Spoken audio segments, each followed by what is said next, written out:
मंत्रिमंडळाच्या बैठकीमध्ये नियमितपणाने काही विभागांचे प्रस्ताव त्या ठिकाणी आले, त्याला मंत्रिमंडळाने मान्यता दिली। मग त्यात महसूल विभागाचे असतील किंवा नव्याने महाराष्ट्राने आणि महायुतीच्या सरकारने एक निर्णय घेतलेला आहे की आपल्या ज्या महाराष्ट्रातल्या नद्या आहेत या प्रदूषणमुक्त करण्याच्या दृष्टिकोनातून एक चांगल्या पद्धतीचा निर्णय आज मंत्रिमंडळाच्या बैठकीमध्ये घेण्यात आला। खरं तर आज काल 31 मार्च रोजी महिला व बालविकास विभागाअंतर्गत महायुतीच्या सरकारच्या वतीने जी मुख्यमंत्री माझी लाडकी बहीण योजना सुरू आहे त्याची ई-केवायसीच्या संदर्भातली मुदत ही काल 31 मार्च रोजी त्या ठिकाणी संपली।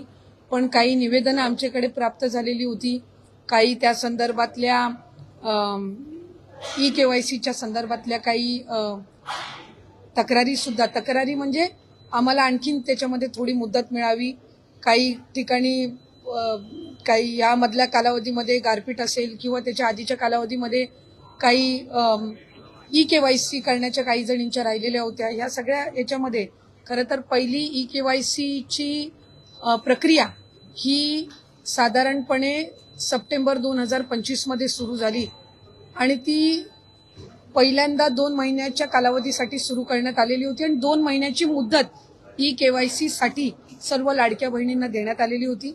पण त्यानंतर राज्याचे मुख्यमंत्री देवेंद्र फडणवीस साहेब, उपमुख्यमंत्री शिंदे साहेब आणि तत्कालीन उपमुख्यमंत्री अजितदादांच्या सूचनेनुसार ती मुदत 31 डिसेंबर पर्यंत वाढवण्यात आलेली होती। त्यानंतर सुद्धा काही सूचना आल्या की ई-केवायसी करत असताना काहींनी चुकीचे ऑप्शन निवडले, काहींनी ई-केवायसी भरून सुद्धा त्यांना काही तांत्रिक बाबींमुळे त्याच्यामध्ये लाभ हा मिळत नव्हता, त्यात काही चुकीचे ई-केवायसीच्या फॉर्ममध्ये ऑप्शन त्यांनी निवडले गेल्यामुळे त्यांना पुन्हा एकदा 31 मार्च पर्यंतची मुदत देण्यात आली। ती मुदत ही आता या महिन्याच्या कालावधीपर्यंत आम्ही वाढवत आहोत, म्हणजे 30 एप्रिल पर्यंत ती मुदत ही राज्याचे मुख्यमंत्री देवेंद्र फडणवीस साहेब, उपमुख्यमंत्री शिंदे साहेब आणि उपमुख्यमंत्री सुनेत्रा काकींच्या सूचनेनुसार ती वाढवण्यात येत आहे। त्यामुळे आपल्या माध्यमातून सर्व लाडक्या बहिणींना विनंती राहील की ही जी अंतिम संधी ही आपलं काही ई-केवायसी करत असताना जी काही चूक झालेली असेल त्या दुरुस्तीसाठी ही देण्यात आलेली आहे आणि 30 एप्रिल पर्यंत ही मुदत ही महायुतीच्या सरकारच्या वतीने आदरणीय मुख्यमंत्री फडणवीस साहेब, शिंदे साहेब आणि सुनेत्रा काकी यांच्या सूचनेनुसार ही आम्ही वाढवत आहोत।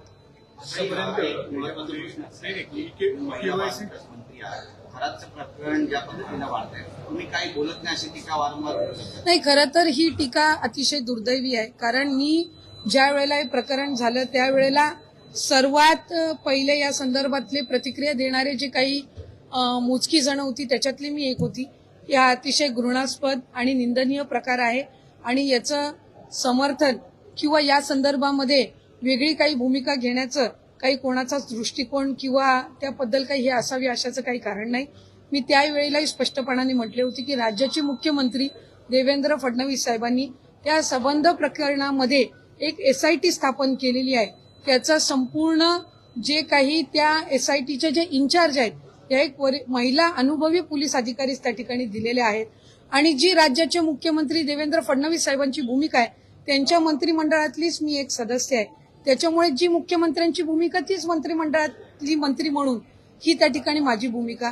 त्यामध्ये एक गोष्ट आहे की ज्या महिलांवर त्याच्यामध्ये अन्याय झाला, ज्या पीडित महिला आहेत यांना न्याय देणं, यांना न्याय मिळणं हा त्याच्यातला मूळ आणि प्रामुख्याचा मुद्दा आहे आणि त्या संदर्भामध्ये आम्ही मुख्यमंत्री महोदयांनाही विनंती केली, एक महिला म्हणूनही केली, एक लोकप्रतिनिधी म्हणूनही केली आणि महिला व बाल विकास विभागाची मंत्री म्हणूनही केली की त्या पीडित महिलांना न्याय मिळाला पाहिजे एक, आणि त्याच्यामध्ये जे कोणी दोषी असतील त्यांना कठोरातली कठोर शिक्षा ही त्या ठिकाणी झाली पाहिजे। नाही, मला म्हणजे पक्षांतर्गत किंवा अशा पद्धतीनं कुठेही त्या संदर्भातली चर्चा आज आमच्या कॅबिनेटच्या पूर्व बैठकीमध्ये झाली नाही। त्या संदर्भामध्ये सुद्धा राज्याचे मुख्यमंत्री देवेंद्र फडणवीस साहेबांनी जिरवाळजींना हे त्यांनी सूचना दिलेल्या आहेत की जो काही प्रकार असेल त्या संदर्भातली त्यांनी रीतसर तक्रार ही पोलिसांमध्ये करावी, त्यानुसार त्यांनी केलेली आहे। त्या संबंध व्हिडिओज त्या सगळ्या प्रकरणाची शहानिशा झाल्याच्या नंतर माननीय मुख्यमंत्री महोदय फडणवीस साहेब असतील आणि आदरणीय आमच्या नेत्या सुनेत्रा काकी असतील हे त्या संदर्भातला योग्य तो निर्णय घेतील. तटकरे साहेबांनी विलगीकरणाच्या बाबत आधी भूमिका मांडली होती की विलगीकरण चर्चाच नव्हते, पण काल कधी बोललं ते म्हणले की बाबा चर्चा होती, कल्पना आहे. हे नेमकं विरोधाभास विधान नेमकं काय आहे? नाही, त्यांनी सुरुवातीपासून ही भूमिका घेतली की दादा असतानाचं विलगीकरण आणि दादांच्या पश्चातलं विलगीकरण हे दोन वेगवेगळ्या बाबी त्या ठिकाणी आहेत.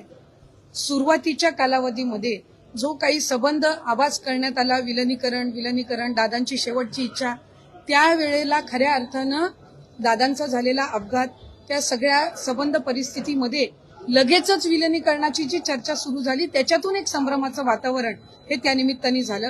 आणि जसं त्या म्हणजे आदरणीय पवार साहेबांच्या राष्ट्रवादी काँग्रेस पक्षाच्या नेत्यांमध्ये एक संघटितपणाने त्या संदर्भामध्ये चर्चा झालेली होती, तशा पद्धतीनं संघटित चर्चा ही राष्ट्रवादी काँग्रेस पक्षाच्या अजितदादांच्या पक्षामध्ये झालेली नव्हती. या संदर्भामध्ये त्यांनी त्यावेळेलाही भूमिका स्पष्ट केली आणि काल परवामध्ये झालेल्या त्यांच्या याच्यामध्ये त्यांनी सांगितलं की कुणीही आदरणीय सुनेत्रा काकींना दादांच्या पश्चात राष्ट्रीय अध्यक्ष म्हणून करा, त्यांच्या नेतृत्वामध्ये आपण सगळे एकत्रितपणाने काम करू, अशा पद्धतीची काही भूमिका त्यावेळेला आली नाही. त्यामुळे एक संभ्रमतेचं वातावरण हे दोन्ही बाजूनी तयार झालं. नाही, त्यांची भूमिका त्यांनी बघावी. खरं तर मला म्हणजे एक आश्चर्यही वाटतं, एक कुतूहलही मला त्या बाबतीतलं आहे की ते एका वेगळ्या पक्षाचं प्रतिनिधित्व करतात, आम्ही एका वेगळ्या पक्षाचे कार्यकर्ते आहोत. असं असताना त्यांना रोज आमच्या पक्षामध्ये काय चाललेलं आहे ह्याच्यासाठी वेळ कुठनं मिळतो?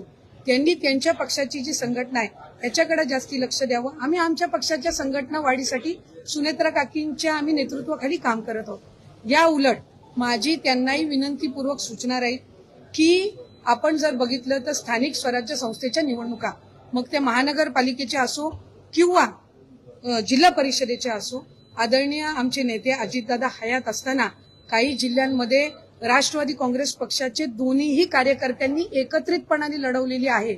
आज ते जिल्हा परिषद पंचायत समितीमध्ये महानगरपालिकेमध्ये त्या ठिकाणी काम करत आहेत. अशा वेळेला त्या कार्यकर्त्यांची दोन्ही बाजूच्या कार्यकर्त्यांची आपण फरफड का करतोय हे माझ्यासारख्या कार्यकर्त्याच्या समजण्याच्या पलीकडे आहे. कारण शेवटी त्यांनी महानगरपालिका एकत्र लढवली, आज त्यांना तिथे एकत्र काम करायचंय. जिल्हा परिषद काही ठिकाणच्या एकत्र लढवल्या, जिल्हा परिषदेच्या पंचायत समितीच्या महानगरपालिकेच्या निवडणुका या कार्यकर्त्यांच्या निवडणुका असतात आणि त्यांनी त्यावेळेला दादांनी त्याच्यामध्ये पुढाकार घेतला असेल, श्रद्धेय पवार साहेबांच्या मार्गदर्शनाखाली त्यांच्या पक्षांनी पुढाकार घेतलेला असेल. अशा वेळेला ह्या सगळ्या भूमिका आणि एकमेकांवर वेगवेगळे आरोप प्रत्यारोप करून आपण त्या लोकप्रतिनिधींची जे स्थानिक पातळीवर काम करतात किंवा कार्यकर्ते यांची फरफड ही कुठल्याही पक्षांनी का करावी हे माझ्यासारख्या कार्यकर्त्याच्या समजण्याच्या पलीकडचा विषय.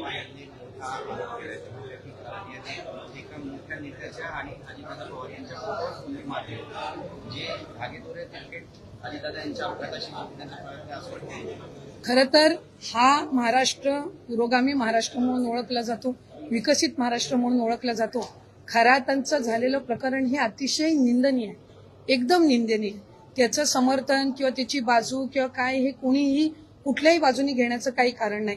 आम्ही सगळेच मग कुठल्याही पक्षाचे असो, आज लोकप्रतिनिधी म्हणून मी असेल, त्यांच्या पक्षाचे काही असतील, त्यानंतर शिवसेनेचे दोन्ही बाजूचे काही असतील, काँग्रेसचे असतील का भारतीय जनता पक्षाचे असतील, कुठलाही नेता यांनी कुठल्याही घटनेचं समर्थन हे केलं नाही. एक आहे की सगळ्याच राजकीय मंडळींना सर्व पक्षाच्या हा एक धडा आहे की पुरोगामी महाराष्ट्रामध्ये आपण वावरत असताना एखाद्या कुठल्याही गोष्टीच्या आपण कुठल्याही बाबतीमध्ये एक सल्ला घेणं किंवा वेगवेगळ्या पद्धतीनं म्हणजे आपण त्यांच्याकडे एक बोलतो ना काय पुढचं जाणून घेण्याच्या दृष्टिकोनातून असेल किंवा काय असेल, ह्या सगळ्या बाबतीतला हा सगळ्याच राजकारण्यांना मिळालेला एक धडा आहे. पण या आपल्या माध्यमातून मला आणखीन एक सांगायचंय की वेगवेगळे फोटो याच्यामध्ये आले, वेगवेगळ्या नेत्यांचे फोटो आले, वेगवेगळ्या राजकीय पक्षातले ते होते. कुठल्याही राजकीय पक्षातल्या नेत्यांनी त्यांनी जे कृत्य केलंय त्याचं समर्थन केलं का? त्याची बाजू कोणी मांडली का? नाही. याचा अर्थ असा की वेगवेगळ्या सार्वजनिक कार्यक्रमांमध्ये त्यांची भेट झालेली असेल, याचा अर्थ असा नाही की हे जे निंदनीय प्रकरण झालेलं आहे याचं कोण समर्थन करतं का हे त्यांना माहिती होतं. त्याच्यामुळे याच्यामध्ये पडण्यापेक्षा आज राज्याचे मुख्यमंत्री देवेंद्र फडणवीस साहेबांनी SIT जी स्थापन केलेली आहे त्या चौकशीमध्ये ज्या काही गोष्टी आहेत त्या शहानिशा होतील.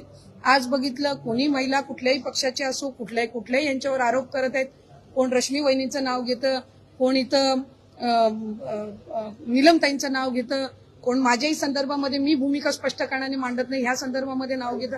त्यामुळे ह्या सगळ्या ह्याच्यामध्ये आपापसातली बदनामी करण्यापेक्षा एक राजकीय एक विचारधारा किंवा एक महाराष्ट्राची विचारधारा म्हणून सगळ्या पक्षांचे यांनी वेगवेगळ्या सार्वजनिक कार्यक्रमांमध्ये त्यांना भेटले असतील.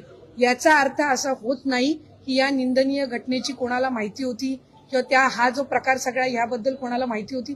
जर माहिती असती तर कुठलाही महाराष्ट्रातला राजकारणी हा त्यांना भेटला नसता याची मला एक लोकप्रतिनिधी म्हणून खात्री.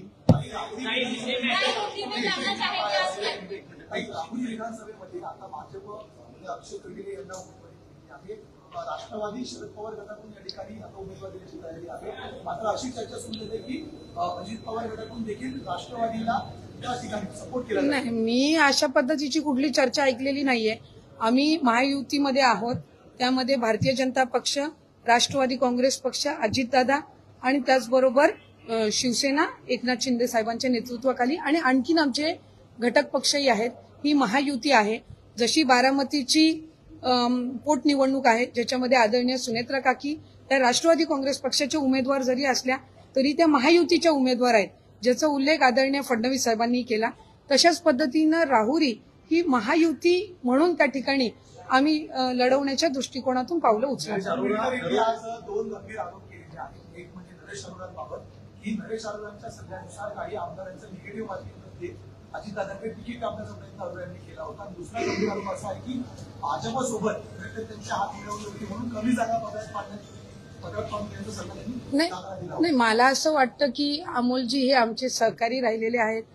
विधान परिषदेमध्ये त्यांनी 6 वर्ष आदरणीय अजितदादांनी त्यांना त्या ठिकाणी संधी दिली. ते वेळोवेळी पक्षाच्या वतीने सुद्धा भूमिका त्या ठिकाणी मांडत आलेले आहेत. जर दादांच्या सूचनेनुसार दादांच्या मार्गदर्शनाखाली एखादी जर एजन्सी पक्षाच्यासाठी कॅम्पेनिंग करण्यासाठी निवडली त्यावेळेला गेलेली असेल आणि त्या संदर्भामध्ये त्यांच्या काही शंका कुशंका असतील जर त्यांच्या मनामध्ये पक्षाच्या हिताच्या दृष्टिकोनातून पक्षाच्या पुढच्या वाढीच्या दृष्टिकोनातून तर मला खात्री आहे की आदरणीय सुनेत्रा काकी असतील, आदरणीय पारदादा असतील, हे त्यांना ज्या काही त्यांच्या शंका कुशंका असतील अमोलजींच्या याचं निरासन ते निश्चितपणाने करतील. परत एकदा हे काम देण्याबाबत एक मिनिट अरोरा यांना परत एकदा मीडिया मॅनेजमेंटचं काम द्यावं यावरच पक्षामध्ये काही मतभेद असल्याची चर्चा आहे. खरी वस्तू नाही. मला वाटतं काय की वेगवेगळ्या पद्धतीनं वेगवेगळ्या शंका कुशंका या एका कॅम्पेन एजन्सीच्या बद्दलच्या त्या ठिकाणी रंगवल्या जात आहेत. त्याच्याहीपेक्षा महत्वाचे विषय आज राज्यामध्ये आहेत. आज राष्ट्रवादी काँग्रेस पक्ष म्हणून दादांच्या पश्चात पक्ष कसा आदरणीय सुनेत्रा काकींच्या नेतृत्वाखाली विस्तारित करावा असा मोठा प्रश्न आमच्यासमोर असताना एका एजन्सीच्या ह्याच्यावर शंका कुशंकावर आम्ही किती वेळ घालवायचा आणि ती ठेवायची नाही ठेवायची काय करायचं याबाबत आमच्या नेत्या म्हणून सुनेत्रा काकी निर्णय घेतील.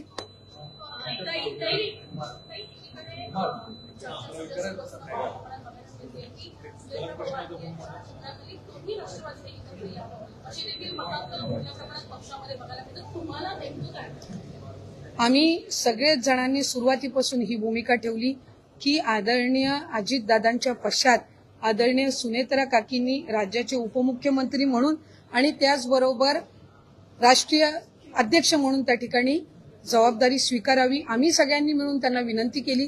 त्यानुसार त्या आज राष्ट्रीय अध्यक्ष म्हणून सुद्धा आहेत, उपमुख्यमंत्री म्हणून सुद्धा आहेत.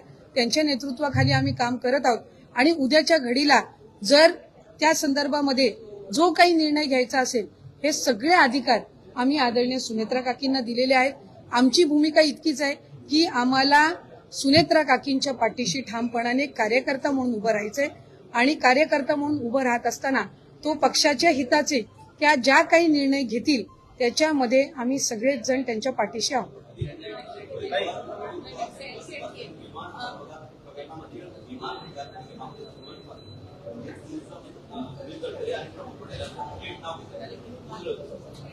निखिल गडकरी राष्ट्रवादी पक्षात हायजॅक करतात तशा प्रकारचं वक्तव्य करतात. गडकरींना बदनाम करण्यासाठी प्रतिमा मलिक करण्याचं डाव आहे. ते 100% त्याच्यामध्ये काही दुमत असण्याचं कारण नाही. कारण आज राष्ट्रीय अध्यक्ष कोण आहे? आदरणीय सुनेत्रा काकी आहे. प्रदेश अध्यक्ष तटकरे साहेब दादा असताना नव्हते का? तर त्याही वेळेला प्रदेश अध्यक्ष होते आणि आत्ताही आदरणीय सुनेत्रा काकींच्या मार्गदर्शनाखाली त्यांच्या नेतृत्वाखाली ते प्रदेश अध्यक्ष म्हणून आहेत. आदरणीय अजितदादांच्या झालेल्या दुर्दैवी अपघाताची घातपात आहे का अपघात आहे याची चौकशी व्हावी असं आदरणीय सुनेत्रा काकी उपमुख्यमंत्री झाल्यानंतर पहिलं पत्र जर आमच्या सगळ्यांच्या उपस्थितीमध्ये जर आदरणीय फडणवीस साहेबांना कुठलं दिलं गेलं असेल तर ते पत्र होतं की ह्याची सीबीआय चौकशी झाली पाहिजे. आज त्या संदर्भामध्ये या अधिवेशनाच्या शेवटच्या दिवशी राज्याचे मुख्यमंत्री देवेंद्र फडणवीस साहेब यांनी त्या संदर्भातलं उत्तर देत असताना सुद्धा त्यांनी नमूद केलं की राष्ट्रवादी काँग्रेस पक्षाचे म्हणजे आम्ही सगळे आमदार किमान 3 वेळा त्यांच्याकडे गेलो आणि आम्ही त्यांना ही विनंती आणि हे निवेदन दिलेलं आहे की साहेब आमच्या नेत्याचा जो काही घात किंवा अपघात आहे याची चौकशी झाली पाहिजे, सत्यता समोर आली पाहिजे. सीआयडी असेल, सीबीआय असेल, आणखीन कुठल्या एजन्सीज असतील या सगळ्यांचा एकत्रितपणाने अहवाल हा राज्याच्या जनतेसमोर आणि आमच्या सगळ्यांसमोर आला पाहिजे ही आम्ही विनंती केली. त्याचा उल्लेख त्यांनी त्यांच्या शेवटच्या दिवशीच्या भाषणामध्ये सुद्धा केला आणि त्यात हाही उल्लेख केला की आम्ही सगळे आदरणीय देशाचे गृहमंत्री अमित शाह साहेबांकडे सुद्धा या संदर्भातली विनंती करणार आहोत. त्यावेळेला ते स्वतः सुद्धा राज्याचे मुख्यमंत्री देवेंद्र फडणवीस साहेब सुद्धा असणार आहेत आणि ते या सगळ्या गोष्टींचा जो काही तपास असेल, जे काही त्यांनी सगळं संकलन त्याचं केलेलं असेल हे आम्ही तिकडे मांडणार आहोत. हे त्यांच्या उत्तरामध्ये त्यांनी सांगितलं. ह्यानंतर कुठलीही शंका कुशंका असण्याचं कारण नाही आणि शेवटी आम्ही मग तटकरे साहेब असो, प्रफुल्लबाई असो, भुजबळ साहेब असो, मुश्रीफ साहेब असो, आम्ही सगळे आमदार असो, आम्ही सगळ्यांनी आमचा नेता गमावला.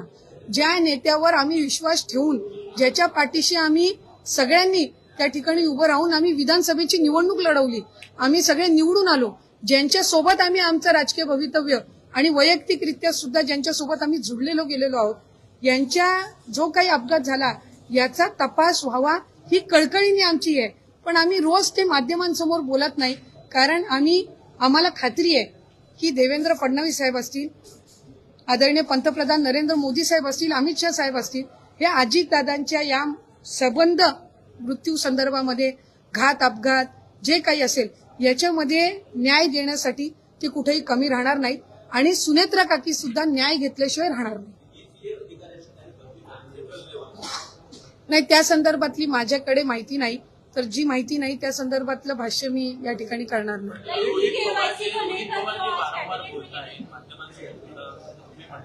कुठेतरी दुःख वाटतं की वारंवार राजकारणासाठी हे सगळं चालू. हे स्वाभाविक आहे ना, कारण शेवटी आज आपण जर बघितलं तर दादा गेल्याचं सर्वात जास्ती दुःख कोणाला आहे तर आदरणीय सुनेत्रा काकींना आणि दादांच्या आईने.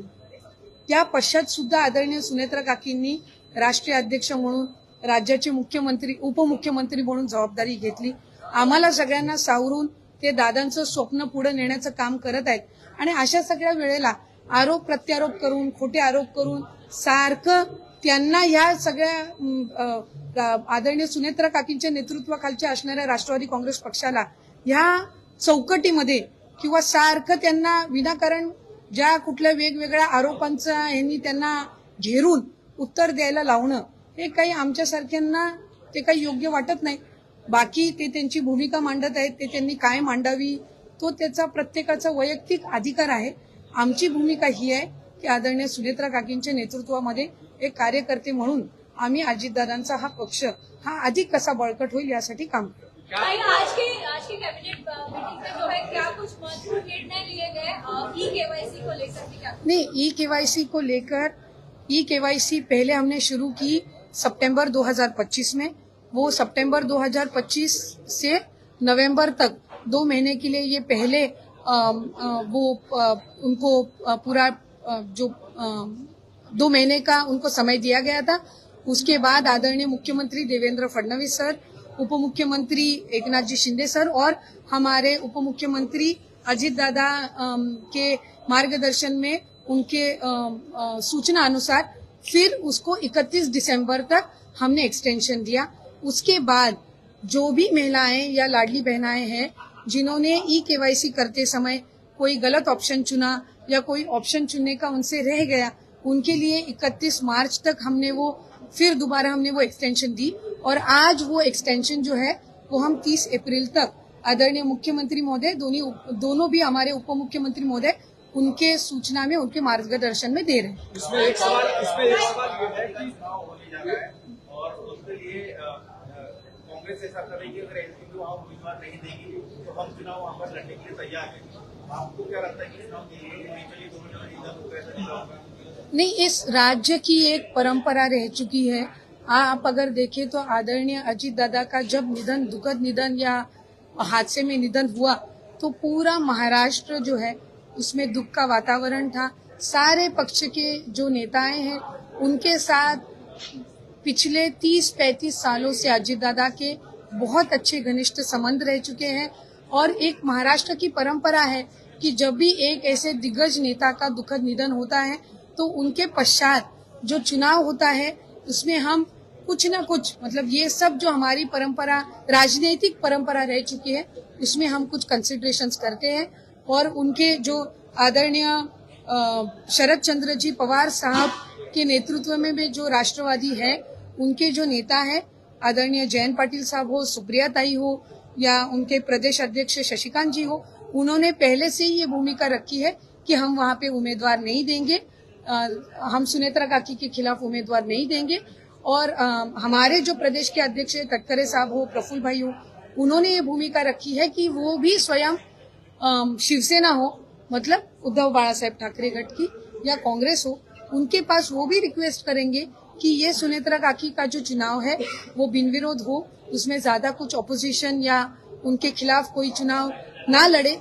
जो एक राजनीतिक परंपरा रही है वो आगे हमें ले जानी चाहिए। जब अजीत दादा जैसा एक दिग्गज नेता, उनका एक दुखद निधन होता है तो उनके पश्चात जो ये चुनाव है उसमें हम सब ने मिलकर एक डिसीजन, एक पॉजिटिव डिसीजन लेना चाहिए। यह हमारी तरफ से एक दरखास्त रहेगी। अदिति, एक सवाल ये है कि आपने जो 30 अप्रैल तक बढ़ाई है उसमें क्या जिसका गलत KYC के कारण 2-3 महीने से पैसे अटक गए हैं, क्या जी, उसको KYC करने के बाद जी, बैकलॉग आएगा या फिर जी, उनको जिन्होंने KYC करते समय कुछ गलत ऑप्शन चूज किया है, प्रोफेशन में कुछ अलग चूज किया है या कोई कॉलम उनसे भरने का रह गया हो, उनको हम ये मौका दे रहे हैं और उनको ये मौका देने के बाद वो जो एडिशन है वो ये 30 अप्रैल तक का जो हमने एक्सटेंशन दिया है, उसके बाद जो भी उसमें एडिशन आएंगे वो कंसिडर किए जाएंगे।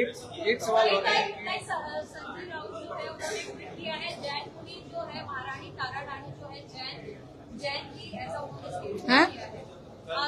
जैन मुनि जो है उन्होंने कहा है कि महारानी ताराबाई जो है, तारा रानी वो जो है जैन थी, ऐसा संजय राउत ने ट्वीट किया है। मुख्यमंत्री एकनाथ शिंदे जी के सामने कहा है एकीकडे शिवाजी महाराजांच्या संदर्भात वक्तव्य करताना जैन मुनी यांनी काल वक्तव्य केलेलं आहे की तारा राणी या जैन होत्या, जैन राणी होत्या, जैन राणी। मी तर कुठलाही जेवढे म्हणजे महाराजांशी किंवा या साम्राज्य पुढे जे छत्रपती संभाजी महाराज असतील, छत्रपती शिवाजी महाराज असतील, त्यानंतर छत्रपती राजाराम असतील आणि त्याचबरोबर महाराणी ताराराणी असतील, यांच्या किंवा त्याच्यानंतर आलेले छत्रपती शाहू महाराज असतील, म्हणजे छत्रपती संभाजी महाराजांचे सुपुत्र ज्यांनी साताऱ्याच्या गादीवर जे विराजमान झाले आणि कोल्हापूरला महाराणी ताराराणींनी स्थापित केले, त्या सगळ्या ह्याच्यात मी त्या कुठल्या वेगळ्या समाजाच्या होत्या असं माझ्या तरी वाचण्यात आलेलं नाहीये। त्याच्यामुळे ऐतिहासिक ह्याच्यावर आपण भाष्य करत असताना आपण प्रोग्राम में एकनाथ शिंदे और बाकी लोग बीजेपी के नेता थे, उपस्थिति में तारा रानी को जो है जैन कहा गया और सरकार सोचती नहीं, ऐसा क्या कहें? नहीं, मुझे लगता है उस प्रोग्राम में मैं मौजूद